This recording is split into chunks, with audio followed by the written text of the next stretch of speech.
the time to submit.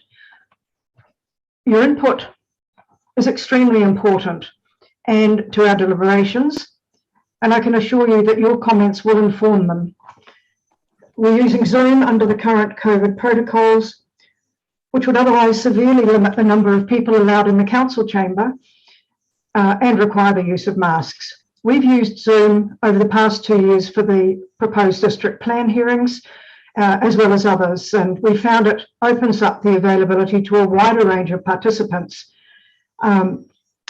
without impacting on their time or their travel.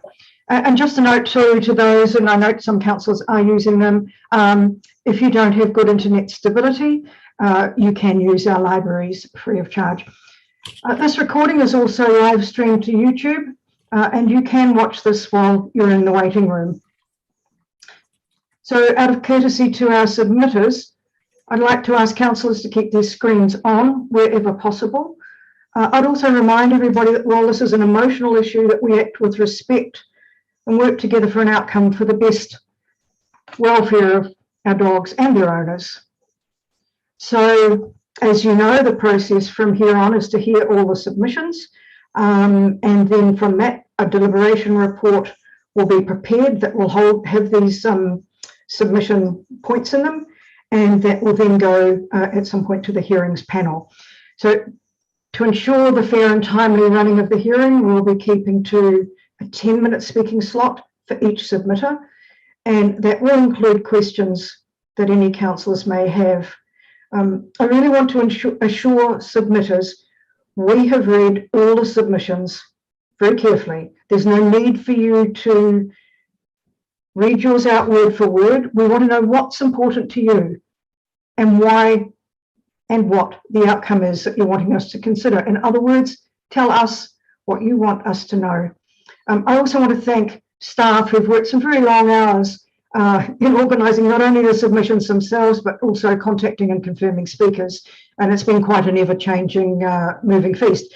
And so both Ms. Bevan and Ms. Clark, who have done such a great job, will be assisting us today. So if I, can move now to apologies and leave of absence.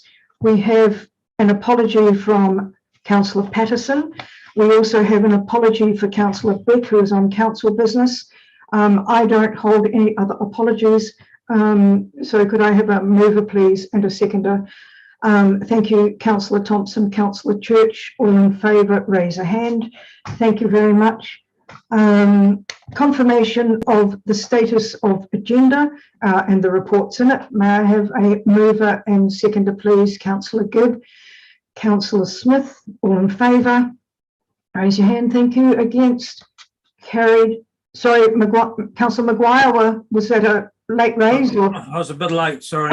Okay, we're going to be testing you later on that. Disclosures of interest. Are there any disclosures of interest that anybody needs to declare? If not, we will move to the hearing report, and I'll ask Ms. Clark to introduce that, please. Thank you. Good morning, everyone. Thank you for your hard work. The dog control bylaw and policy consultation was open from the 1st of December to the 26th of January after an extension to the consultation period was approved from the original closing date of the 16th of January, noting the high level of public interest in the proposed changes.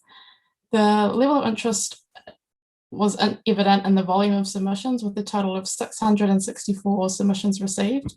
I just want to note that the report says 663, but since that was circulated, we have received a late submission, which was accepted.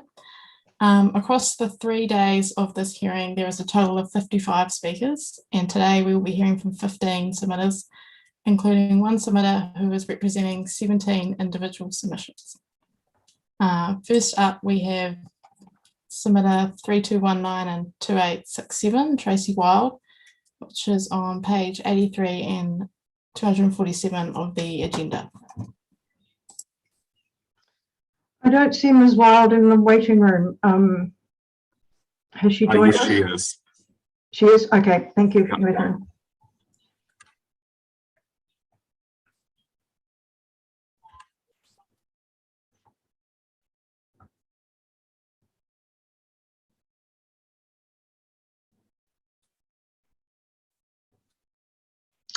There you are. Good morning, Ms. Wild. You're on mute.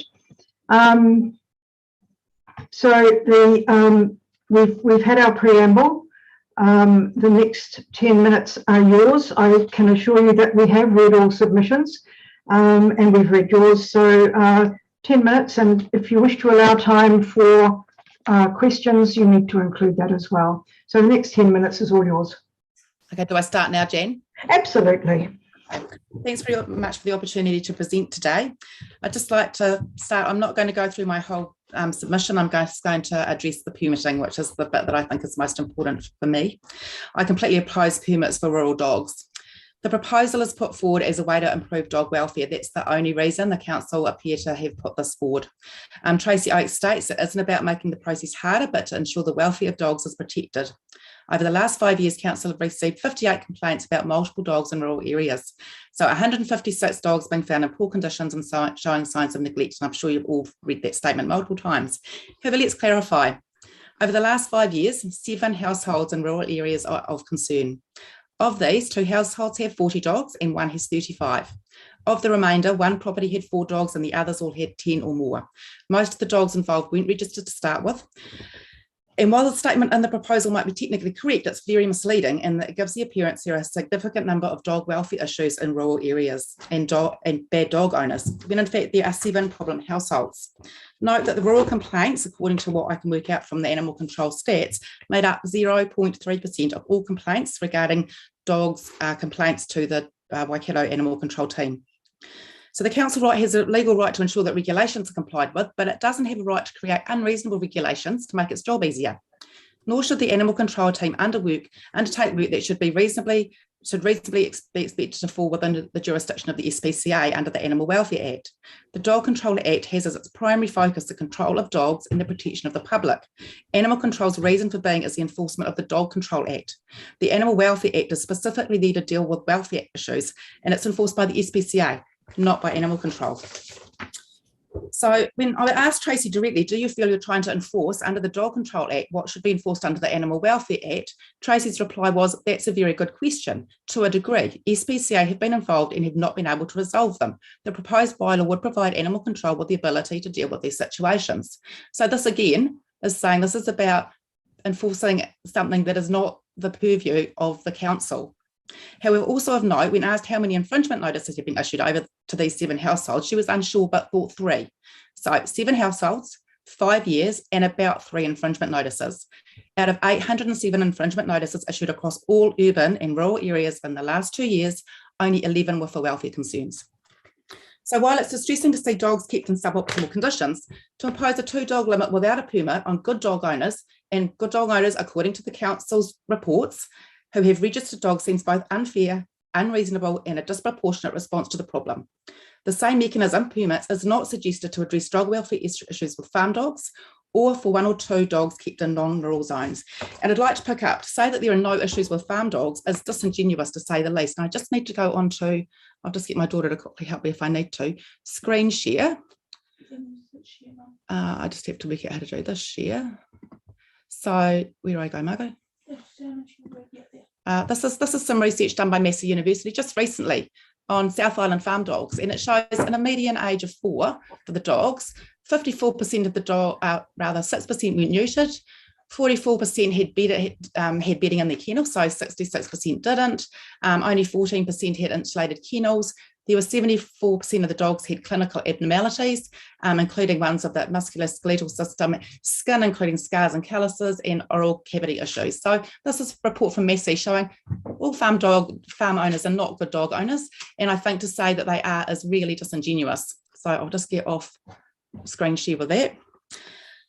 And the animal control team can provide no evidence to support their claim that the farm dog welfare is not an issue, either from their own statistics or through SPCA information.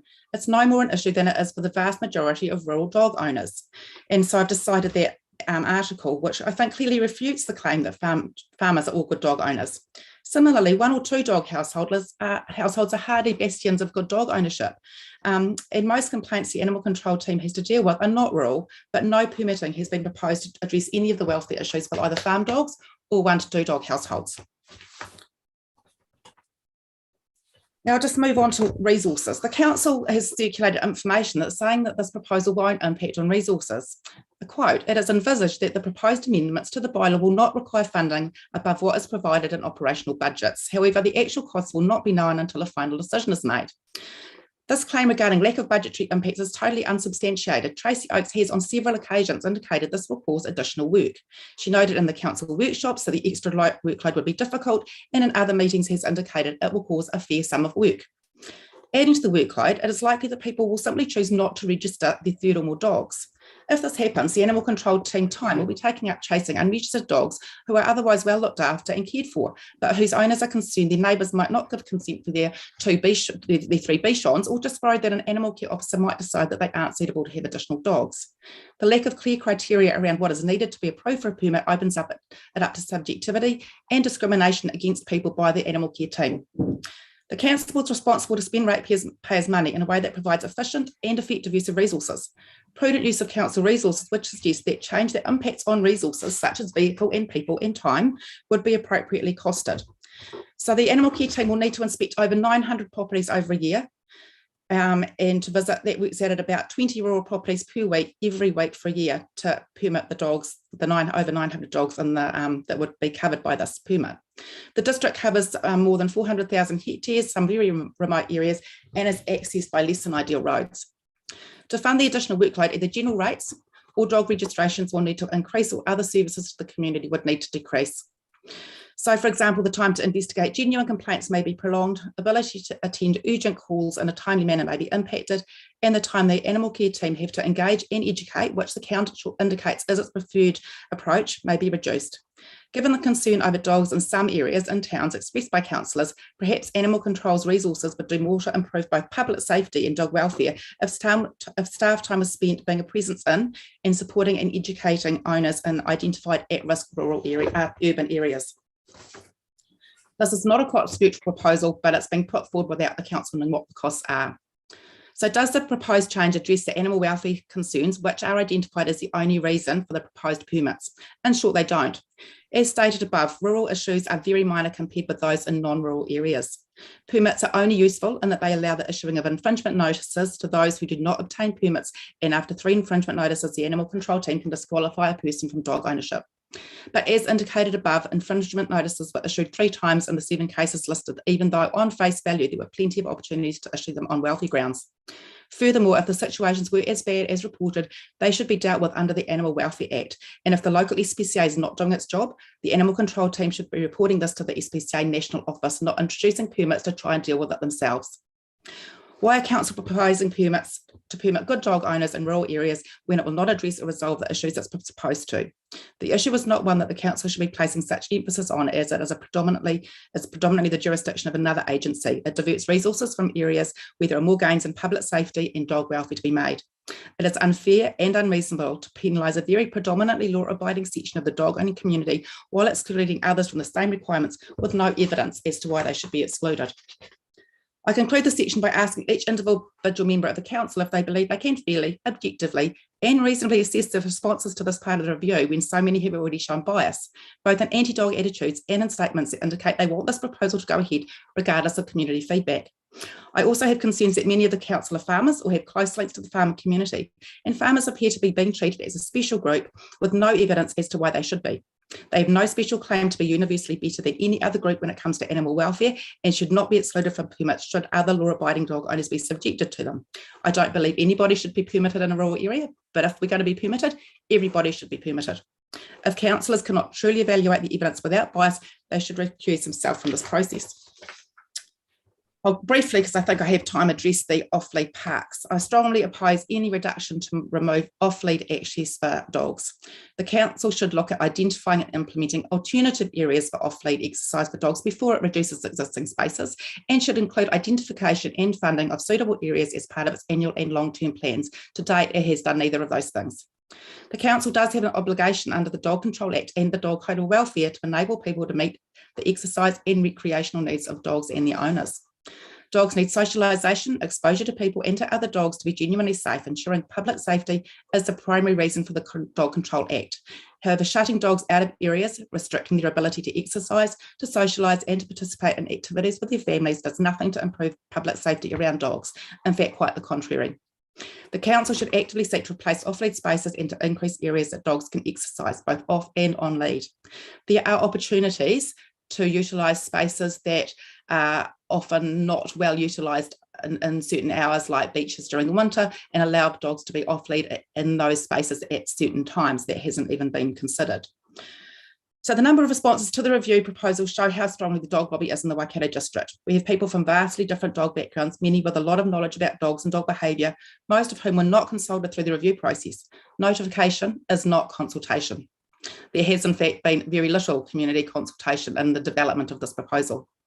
There are plenty of ideas and ways to make the public safer and to improve dog welfare in the area.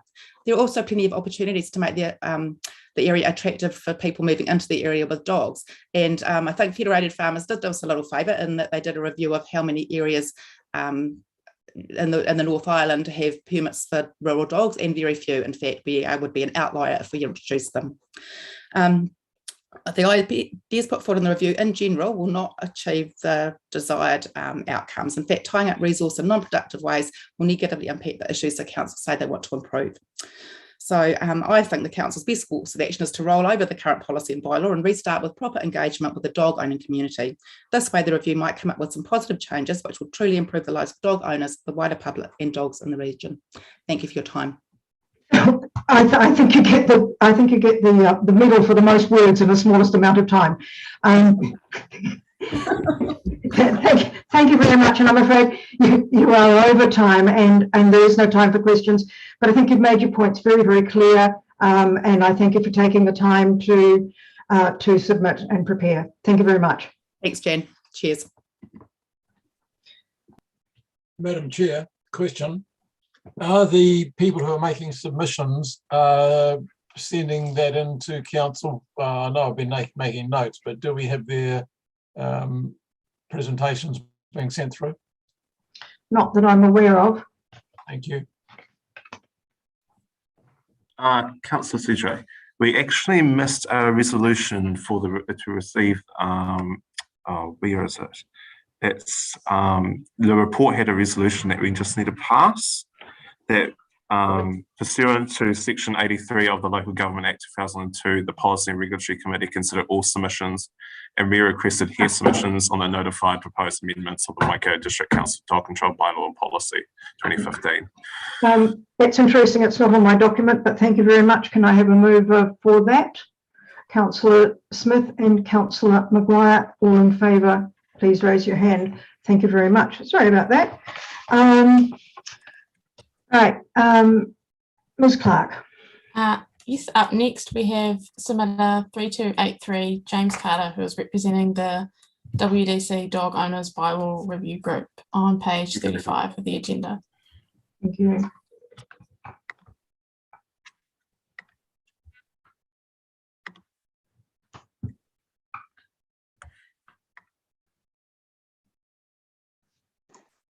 Madam Chair, can I just also suggest we actually try and stick to time? I know that last one was over, but if we give a minute or two creep, we'll all be here till 6 o'clock tonight. I'm fully aware of that, Your Worship. Welcome, Mr. Carter. Now, we have the pleasure of your company for a rather long time. I wonder if you could just indicate whether you were going to move to individual submissions after yours, so that how you want to handle that, so that we can be sure we're rereading the appropriate submission, if that's appropriate. Also, we do have a break planned for 10:20. Sorry, 10:30. Can I ask you to either indicate when you feel that natural break comes up in your presentation, or alternatively, not my preference is to stop you mid-flight. Yes, indeed. I don't anticipate, because reading for other persons, which I'll come to after mine, of course, makes it difficult to answer questions. Okay. It's just not. So I'm anticipating that the time required that's been allotted to me may well drop. I will keep an eye on the tea break, and I will bring in a natural pause, either it's a few minutes before or a few minutes after. I'll bring that in so that we're not mid-flight. Thank you very much. That's very helpful. And the next while is all yours. Thank you very much. Good morning, Your Worship, the Mayor and elected officials. Thank you for this opportunity to address the hearing this morning. You probably gathered by the last submitter that passions are running high, and hence they approached me for some assistance. Now, I note that you have read my submissions, and I have made some comments regarding legality, and I'm not going to repeat them because they're rather laborious for this type of hearing. But what I will start is this. New Zealand is a nation of animal lovers, and it is estimated there are 4.3 million companion animals in New Zealand. Now, a third of New Zealand households share their home with at least one dog, and there are a total of 851,000 dogs in New Zealand. And this, of course, is an estimate, but it is provided by the Companion Animals in New Zealand publication 2020. Dogs are located within 34% of New Zealand households with an average number of 1.4 dogs. Now, 34% of New Zealand households, taking the assumption that it goes across all territorial authorities, means that's 34% of ratepayers and 34% indeed of voters. New Zealand overwhelmingly considers their companion animals to be members of the family, with a 78% taking that position. Now, I'm now going to move through my submissions and take it up, if you're following it, from paragraph 5. Now, what was raised during a workshop was a particular problem in Harris Street. The elected official clearly was acting out of frustration and speaking out of frustration, and I do not criticize the elected member at all point, but it did show that the focus was on issues such as Harris Street, where it is alleged that the dog control laws and the dog control bylaws are flouted with impunity. Now, there is an act, which is the Dog Control Act, and that contains powers and laws to deal with such situations. In fact, the bylaw would not deal with such a situation. Such a bylaw would not be proportionate and runs in a very weak real risk of alienating good dog owners from the council if it is enacted purely to address small areas such as Harris Street. What is required is an effective animal control unit with the required skills and experience, and sometimes a little bit of backbone to face these people, to target and lead intelligent-led patrols in areas such as Harris Street. A prohibitive bylaw targeted at all dog owners makes no sense if there is not a clear operational and enforcement policy. In addition, the time and resources, including financial resources, that would be given to checking all properties, especially in a rural area, for compliance with a permit, should the bylaw be enacted as it is drafted, would take away time and good resources to allow dog control officers to make an effective enforcement to those required areas. Most offences where a dog is out, or a dog rushes in a public place, or a dog attacked, or a dog fails to comply with dangerous dog classification, contains seizure powers under the Dog Control Act. Therefore, a bylaw is not required to deal with this. I now turn to the main issue, which is the fear, and it is a fear, of rural dog owners that will be required to have a permit to have more than 2 dogs. As you will be aware, that some of those, quite a lot of the rural dog owners already have more than 2 dogs. They have a fear that if it is enacted as it is drafted, that they have to ask a neighbour's consent, and that neighbour could be some hundreds of yards away, that will be refused purely because the neighbour does not like the other neighbour. And that is a common thing that is found when I will comment in the Hamilton City Council area for permits, which is in the urban zone. It comes off quite often. Where do I know that? A long time ago, I was a dog control officer in Hamilton City Council whilst waiting to change to a lawyer in New Zealand. So I come from a position of knowledge of how dog control officers act and the laws that they act within.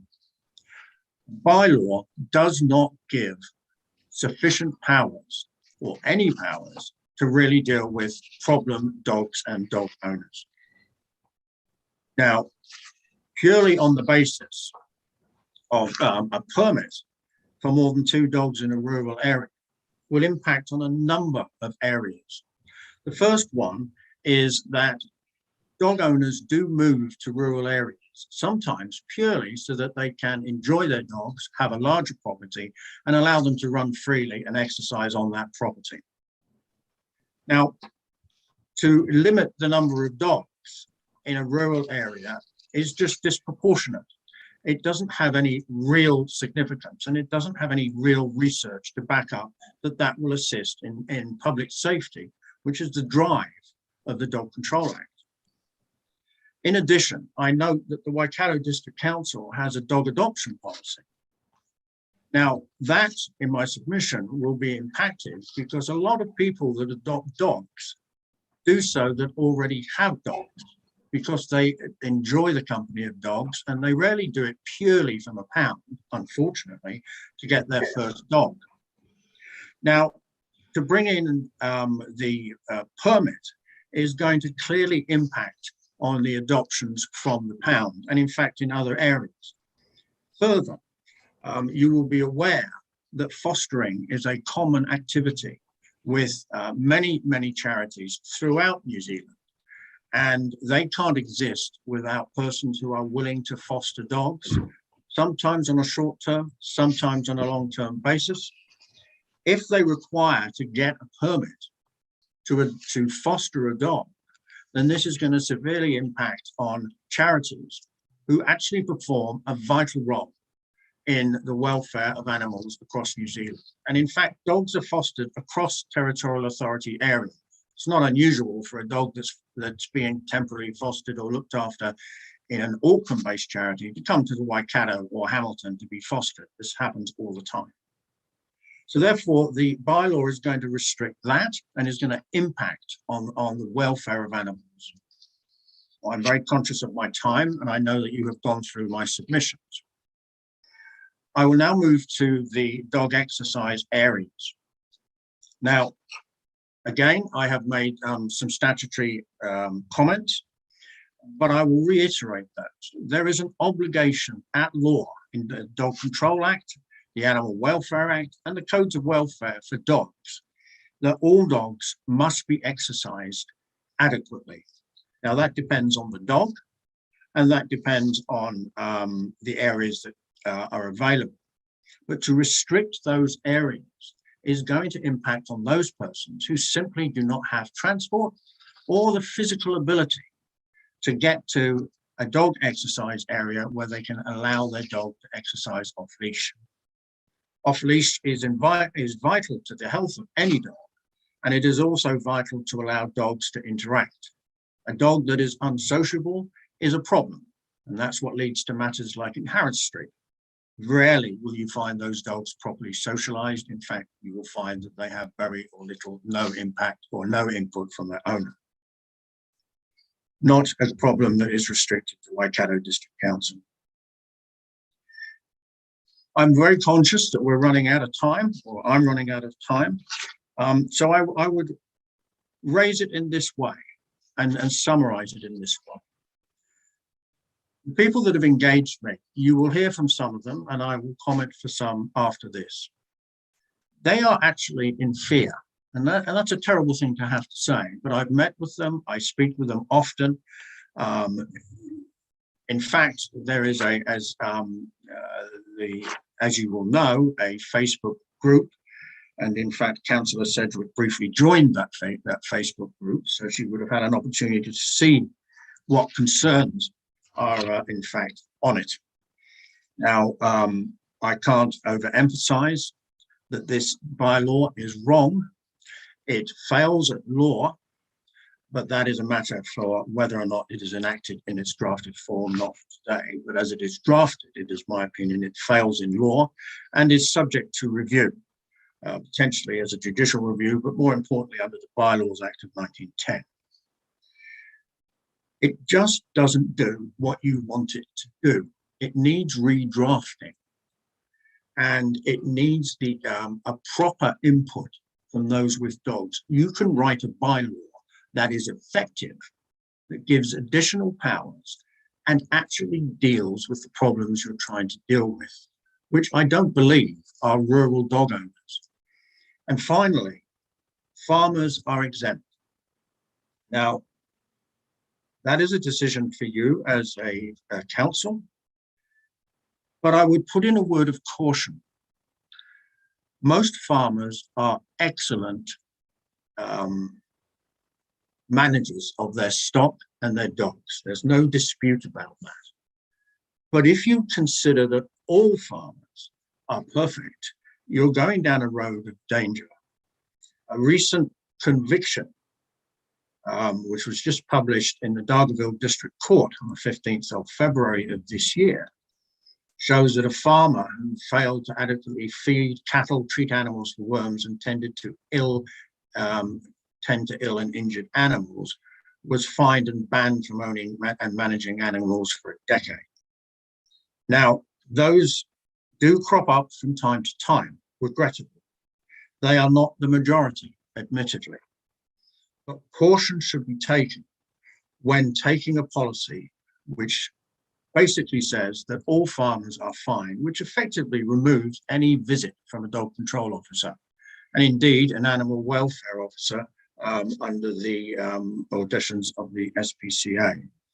So whilst I understand the farming community needs as much support as possible, and it is a major contributor to this country, care should be taken when ruling them out of all forms of enforcement or welfare checks as towards dogs, which is what we're concerned with. So unless you have any questions, those are my submissions, and I'll stop now for questions to be given.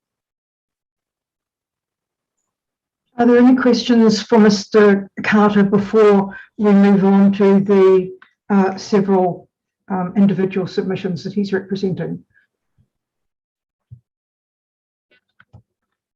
Councillor Eyre. Thank you, Madam Chair, and thank you very much, James. I'm just interested in really your last point that you mentioned in respect of maybe those farmers that whose dogs have welfare issues, and you're saying that basically what we're doing is actually not going to allow for that, and it's going to, they may be flying under the radar. Is there acknowledgement on your part that if there are animal welfare issues in respect to those working dogs, obviously there is still under that animal welfare legislation the mandate and ability for intervention there? Absolutely. In fact, a bylaw written, I note that some of the reasons why you want a permit for 2 or more dogs is a welfare issue, so it allows checks. It doesn't need to be in a bylaw. The Animal Welfare Act, and in fact the Dog Control Act itself, contains those provisions.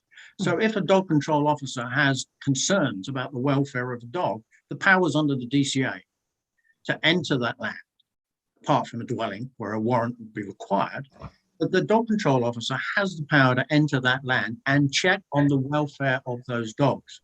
It's an inherent and statutory power, and if anybody tries to stop them, they commit an offence, which is an obstruction of a dog control officer. The bylaw makes nothing to it, adds nothing to it. If you have a complaint or a concern that is valid, and that you think that a dog is not having shelter, doesn't have adequate water, not getting adequate exercise, it's the Dog Control Act power that you use, because under the Dog Control Act, you have a statutory power to enter. The bylaw plays no part in that. Indeed, with SPCA officers, again, their territorial authority bylaw is no relevance to them. They act under the Animal Welfare Act. And of course, police officers are SPCA inspectors under the terms of their warrant. Dog control officers are not, and that is why there is that provision in the Act for the welfare of the dogs. In fact, there has been a prosecution under it in the Hamilton City Council area a number of years ago, just for that. I know that because I was the investigating officer and the prosecuting officer. Thank you. Thank you. Councillor Smith, you had a quick question. In fact, I have two questions. The first one is very simple and quick. Have you ever been to Harris Street and observed that the dogs that you alluded to is making a judgment on what's happened in Harris Street? Have you actually attended? No.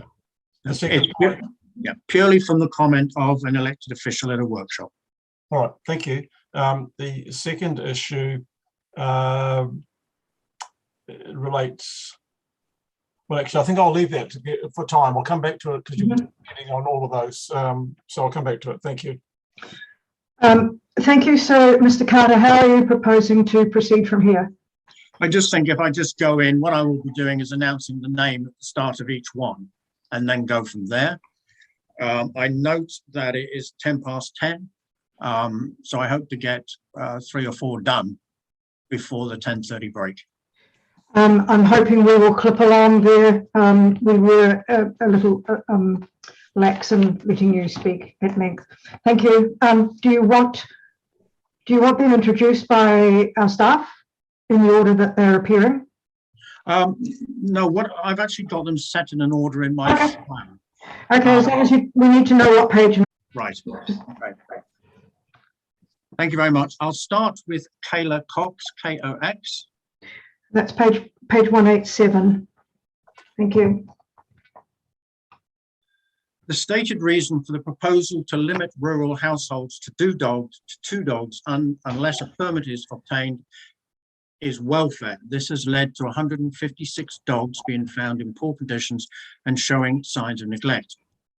However, this equates to 7 households over 5 years and a 0.3% of complaints to animal control. These dogs were found by being reported by the public. The owners of these dogs are not going to be lining up to obtain permits. Furthermore, the animal control team has indicated that the permits will be issued once and not reissued or properties checked on a regular basis. If this is the case, people's circumstances may well change over time and dogs' welfare may change along with it, i.e. declining physical or mental health of owners, death of a partner, changes in financial circumstances, or just aging owners. A permit issued once will in no way ensure the ongoing welfare of dogs, while permits or lack of may allow an animal control officer to issue infringement notices. If the welfare of the dogs is in the 7 households was truly bad, this should have been addressed by the SPCA under the Animal Welfare Act. The DCA is stated to be an act to make better provision from the control of dogs and to make better provision in relation to the damage caused by dogs and to repeal the previous act.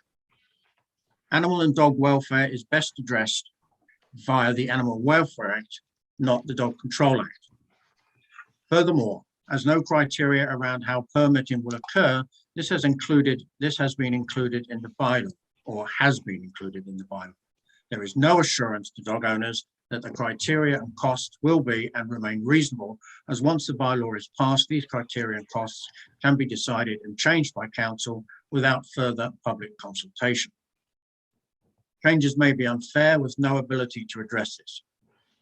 It is unreasonable to think that this proposal will not cost ratepayers in some way, and given it will not address welfare issues, the other reasons for its introduction is to gather revenue from good dog owners to contribute to the animal control costs, especially given that Waikato District Council's position of user pays. I consider that this is a bad policy, is a policy that is badly thought through with no information to support it being of any use, and I strongly object to the 3 or more dogs in rural areas requiring a permit. In my opinion, the council should roll over the current ByLaw and undertake a serious review of the issues within its jurisdiction in a proper way, with genuine consultation with dog owners and through a transparent, unbiased and evidence-based process. The ByLaw can be reviewed with reason at any stage in a 2-year investigation into the needs of the public and dog owners with the intention to come up with a proposal that meets the needs of dog owners and wider public should be undertaken.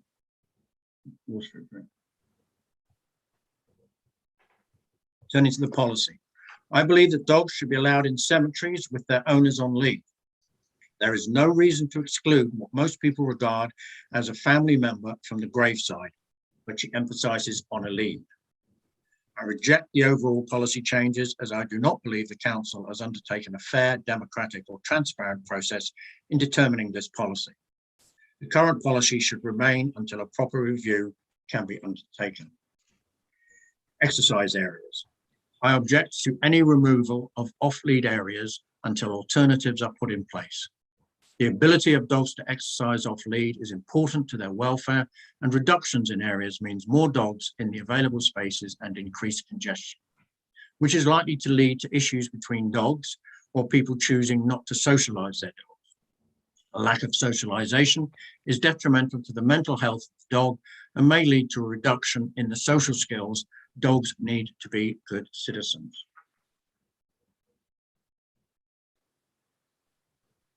I do not support the dog control bylaw because it is inadequate. I do not support the 2020 dog control changes because they are bigoted, biased, unfair to a small minority group based on statistics around 58 complaints in 5 years around just 7 properties, most of which were unregistered dogs. How can anybody support a policy that has no costing or final agreements in place? It is based on inaccurate or misleading information.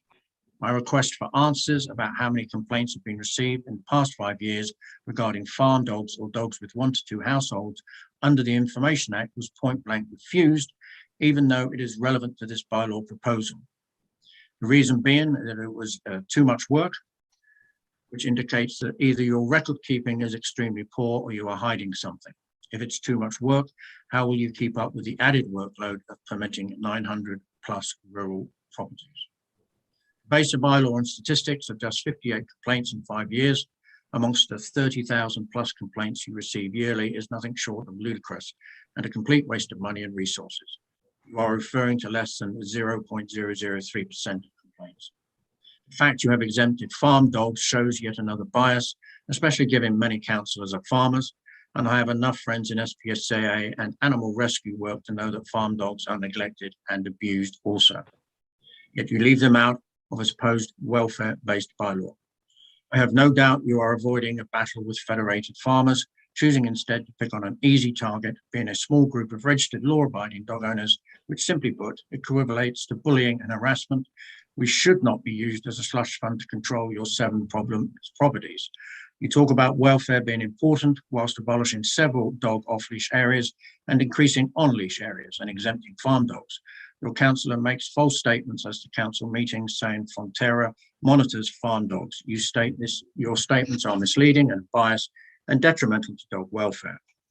More to the point, dog welfare isn't even— Mr. Carter, may I remind you that we have read the submission. You're reading it verbatim. We have read this. We have probably read it many times. Is there more to be gained by reading this? Because I take your point, Madam Chair. You had 3.5 minutes on this particular submission point. Right. I think you've got the tone. We have the tone indeed.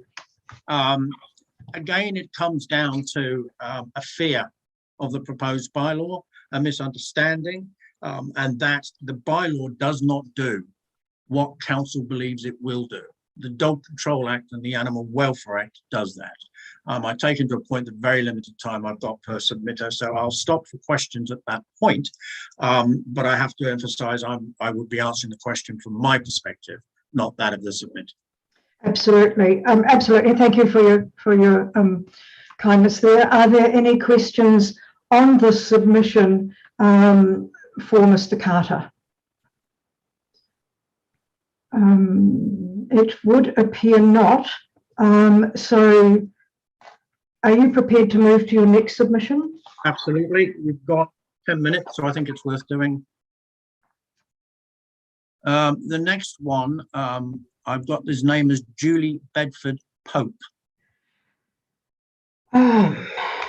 I do apologise for this. What I will do in the break is quickly run through the, it's 1,056 pages, so I haven't printed it. No. I wonder if the democracy team can just help me with that. Madam Chair, can I just say something? I think Mr. Carter is actually going through these submission by submission, and considering that we'll be here with just Mr. Carter till 4 o'clock this afternoon, I think he's unaware of the time it's taken on each of these. No, I'm keeping an account of the time, and he's well within the time. All we need to know is which submission he is talking to, so that we can follow that and refresh our memories should we need to. Mr. Carter has a time until 11:50 this morning. So this is following a process, and I'm quite comfortable with it. Yeah, that's all right, Madam Chair. But I think if Mr. Carter is going to take these individually, you are not going to meet the time frame. That's what I'm saying to you. And he's just spent nearly 10 minutes reading one. Mr. Carter has the right to spend 10 minutes on each of the submitters who he is representing. So I think we'll move on from there. Councillor Smith. Madam Chair, we have an agenda of who's going to, and we've got like submitter 187 Cox, and then 311, 223, etc. Can we get Mr. Carter to line up with that? I asked that question before, Councillor Smith. Mr. Carter indicated that he has them in an order which is appropriate to his presentation. Oh, okay, so can we get the names perhaps in the break of the ensure? He has just given the name. I don't have the number immediately to hand and have asked Democracy to let me know what page number that appears on. Mr. Carter, can you just refresh my memory in terms of that name? Yes, it was Julie Bedford Pope, which is hyphenated. Bedford Pope. Page 160. Thank you very much. Excellent. Mr. Carter, the next 10 minutes are all yours on this submission. You'll be pleased to know, Madam Chair, the last one was the longest submission, so it's going to drop significantly. Appreciate that. In essence, the submitter objects to the proposal of limiting the number of dogs in rural areas to 2, with some exceptions such as working dogs, where 3 or more would require a council permit. And this is based on the following. She believes that the majority of dog owners, multiple dog owners, are good law-abiding citizens, and that any changes to regulations need to address the very few people who are not. The potential for abuse of this regulation and for regulation read ByLaw. Anyone who has ever had a neighbour from hell is potentially disadvantaged, and that of course is referring to the consent required from a neighbour. And she asked would it make more sense to direct any changes to bylaws to people with previous complaints on record, and this would take a redraft effectively. If the council reasons are one of animal welfare, then surely the existing bylaws, laws as implemented by MPA, the SPCA, and in fact the DCA should suffice. She entirely disagrees that working dogs should be exempt, and working dogs have as much right to be treated well as any pet dog, and that is addressed under the Animal Welfare Act with regards to a dog, and I'm going to focus on dogs. She believes that the potential for enormous stress and emotional harm on dog owners to obtain permits is totally unacceptable. And already since the announcement, this has raised many stress, and I can emphasize that from dealing with people, that is in fact the case. The cost is a huge concern, and there appears to have been no initial costing. It would appear that animal control has already identified the problem people and dogs, and therefore greater effort should be made towards these people and those dogs. And in closing, she would like to state that she currently has a resource consent for 35 dogs and 20 cats. Never had a complaint about any of my animals in 47 years of breeding. Now that does raise an additional area because of a resource consent is under the Resource Management Act and bears no relation to the Dog Control Act. So what you're going to end up with here is effectively a conflict of acts. And then that leads us into very laboriously statutory interpretation, which I will not discuss now. So that's that submission, Madam Chair. Thank you. Councillor Smith, you had a question? Thank you. I'm aware that when some of the material went out, staff made a comment in relation to seeking comment from neighbours. But can I ask you, Mr. Carter, where in the bylaw or where in the dog policy does it actually say that the neighbours will control the permit and the ability to issue a permit? As I cannot find it in the bylaw or the policy. Yeah, the neighbour can't control that. That is in the control of the council. Now, if you go to the form, which is where I found it, it does require council consent. Now, I'm sure that form will have to be revamped if the bylaw is passed in its form. Now, consent by a neighbour cannot be what is called unreasonably withheld, which is the policy within Hamilton City Council. And that requires the dog control officer to do a little bit more background investigation, looking at the property reports to see if there has been any neighbour disputes, because neighbour disputes will be affected by consent. If you don't like your neighbour, you're not going to give consent. But that then leads to the unreasonably to withhold consent, and then that becomes a judgment call for the officer who has delegated authority to issue the permit or to decline the permit. So that's where that sits in my view. Thank you, but can you actually direct me where it is in the bylaw itself or the policy? No, I can't. It's not in the bylaw, the draft bylaw. It hasn't mapped out the bylaw how those permits will be decided and issued. That has, from my reading, has yet to come. That would be an operational decision for the dog control unit. All right, thank you. Thank you, Mr. Carter. It doesn't appear that there are any more questions, so would you care to move to your next submitter? Yes, I'm trying to do, I noticed the time. This will be my last one before the break. This is Michelle Moreland, Moreland. Right. It's on page 185. Thank you very much. I do apologise. I was in court all last week and so far all day yesterday and back in again tomorrow. I just haven't had the time to. No, look, it's perfectly all right. It's just helpful if we do have the page numbers immediately to hand.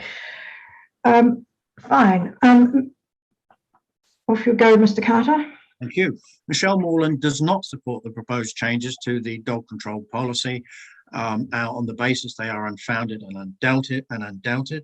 outdated. She does not support the proposed changes to the dog control policy of 2022 based upon a minority group statistics of the 58 complaints in 5 years does not justify this.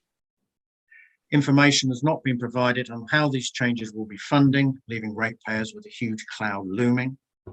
And there is a fear around the increases in registration permit costs over the next few years. Exempting farm dogs shows a bias. Why are you targeting the smaller group of dog owners and not making it a blanket policy? The proposed permits are demeaning and unqualified. How can you expect people to be lawful and upstanding when they know through no fault of their dogs that that the neighbour will have to sign off on a permit application due to a totally irrelevant issue, for example, boundary hedges, and that's raising the neighbour dispute situation, which we've already addressed in the question as to unreasonable withheld consent. So effectively, she also asks if there's going to be an amnesty period for those who have 2 or more dogs. And that raises an area of retrospective law, which I've addressed in my submissions, but I haven't read out because it's a bit more legal and would require a lot more examination, should that be necessary. She looks towards visitors. She has a son who has brought his dog. There are already 2 dogs on the property, so that now makes 3. Does this impact on him having to leave the accommodation? Turns to the welfare of dogs in the district, saying, why would you even be considering reducing the number of off-leash areas? Waikato District Council is so far behind what other councils are providing for ratepayers and visitors to their districts. Therefore, more facilities and improvements to existing areas should be on the agenda, not closing some. Cemeteries, banning dogs from cemeteries is disgusting. How can you ask someone who wishes to quietly sit at a gravesite and mourn the loss of a loved one with a family pet that is often mourning the same loss, should not be able to take their family pet? And there is some evidence, in fact, there's some strong research and evidence, that because a dog and this is me speaking, is a member of the family, and it sees the family as a pack, when a member dies, that dog can also suffer some form of stress. In closing, she would like to address the nature of council's Zoom meetings. That is what it is. I'm going to have to address that. It is what it is, and in today's climate, we're lucky to have the facilities of a Zoom meeting. If we didn't have it, I don't think when this meeting would take place, God only knows. So we have to just accept by that. I appear often in court via VMR. It's not unusual, especially in lockdown periods. That's how urgent matters are dealt with. So that is the submissions for Michelle Moreland, unless you have any questions. I do have a comment there, thank you. Just in regard to Zoom, as you say, it is what it is, and we are doing our best to try and make this as available to as many people as possible. And as I pointed out in my introduction, had we been able to hold this in the council chamber under this current COVID protocol, which we can't, that would have also meant severely limiting the numbers. So that's why we've gone there. I have a question in relation to cemeteries, and I think there's a twofold approach to this. One is, yes, I understand that a pet is a comfort when you're mourning somebody, or actually even when you're mourning a pet. You could also argue the other side, though, that somebody in a cemetery looking for quiet reflection may not find somebody else having a dog there to be very helpful. Do you have a comment on that? It's very subjective. I fully understand both of what you say. You raise good points, Madam Chair. The onus would obviously be on the dog owner to keep the dog on lead, to have a proper purpose for visiting, and also to make sure that that dog behaves.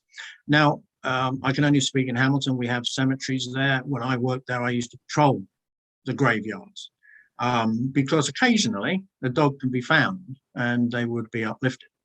Didn't happen often, but it could happen. Now, at that time, dogs were also not permitted to visit cemeteries. I haven't checked Hamilton's bylaw recently. I haven't had need to. But I think it is one of those things that could be carefully drafted into a bylaw. It would need careful drafting. It would also need enforcement, which would require the animal control units, when on patrol, to visit the cemeteries. And that's what I go back to, target intelligence-led patrolling. That's how you deal with the problem areas, rather than just being reactive. Thank you. Are there any other questions for Mr. Carter before we take a break? It would appear not. Thank you very much for your very accurate timekeeping, sir. Can I suggest to councillors that we take a break, that we return in time to start at 10 to 11. Thank you very much. If you just keep yourself on mute. Thank you. Thank you, Worship.